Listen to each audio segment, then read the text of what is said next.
Hey, my name's Joel, and the name of Jesus that I want to share with you today is Deliverer. I'm going to read the verse where that name comes from, but I actually also want to tell you a story where we got to actively see Jesus moving as Deliverer at our church recently. So that name comes from Romans 11:26 through 27, where it says, "And in this way all Israel will be saved. As it is written, the deliverer will come from Zion. He will turn godlessness away from Jacob.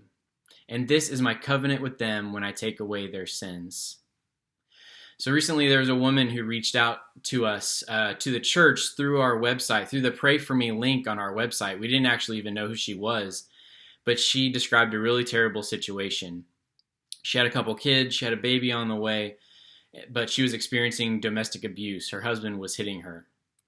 Sarah Soule on staff was able to reach out to her, establish communication with her. They met at the church.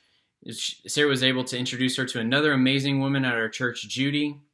But in the midst of getting to know each other, in the midst of the conversations and visiting her a couple times, the domestic abuse continued. The police were called at one point. CPS was called. She had to get out of that house.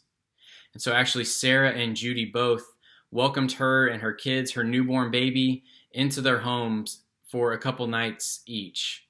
Others in our church rallied around her. They brought meals, they brought baby supplies, they provided rides that were needed.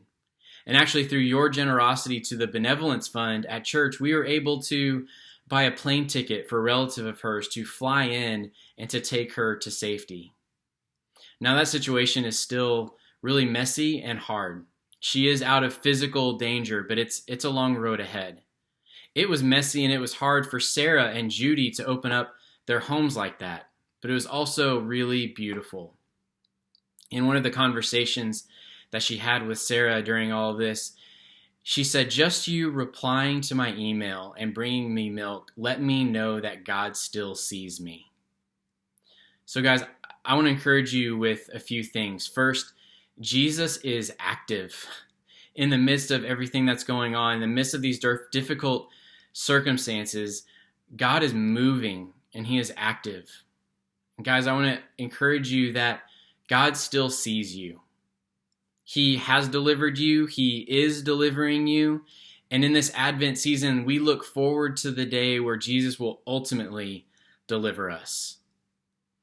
But finally, in the meantime, I want to encourage you that Jesus is inviting us in. He is inviting us into opportunities to participate in his works to deliver. And that is beautiful.